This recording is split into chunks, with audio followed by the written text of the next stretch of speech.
If you need custom stickers for your artwork, your business, or really anything else, we're going to show you the 3 fastest and most inexpensive ways that you can get your hands on some. So you'll be able to take any design that you have and print it onto a sticker in whatever size, shape, material, and finish you choose. So make sure to subscribe for more labeling and business tips. Let's take a look. The first way to make stickers we'll look at is printing on sticker paper at home and cutting them out yourself. To start out, go to OnlineLabels.com and pick out some sticker paper. The product name is OL177 and it's just a full blank sheet of sticker paper. You can order as many as you need, but make sure you order in the right material for your printer. You're going to be printing onto this material yourself at your home or office, so you have to make sure you buy a material that works for either your inkjet or laser printer. And you want to go for aesthetic with your stickers, but durability is a little more important. Especially if you're selling to customers who are going to put them on their notebooks and water bottles, there's a lot of wear and tear that could go down. So choosing a weatherproof glossy material is usually best. Once you have your sticker paper, it's pretty easy from there. All you have to do is treat it like a normal print job. Just design all of the stickers you want printed onto an 8.5 by 11 sheet and send it over to your printer. It might take a few tries to get exactly right, and you need to make sure that you leave enough space in between your designs to cut out. But once you've got everything perfected, you should have a full sheet of stickers that are ready to be cut out.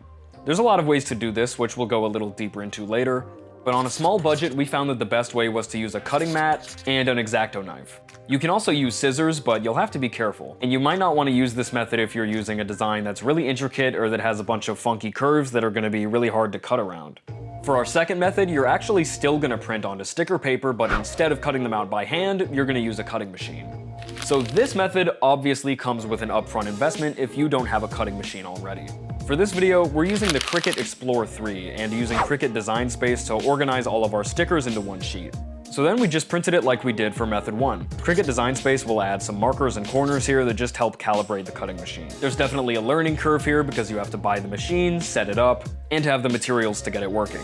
But if you're a small business owner or anybody else who's printing a lot of stickers regularly, this is definitely a worthy investment, and it's going to save you a lot of time and energy. There's a lot of different brands and sizes that you can go with, so it's all about what works best for you.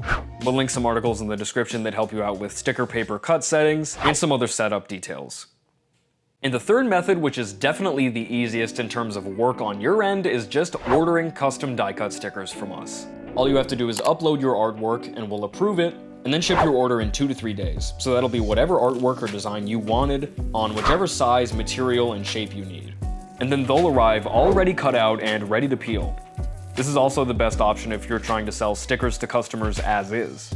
So check out our website in the description, OnlineLabels.com, and see if sticker paper or custom stickers can work for you or your business. Thank you guys so much for watching, and make sure to subscribe for more business tips, labeling content, sticker stuff, and more.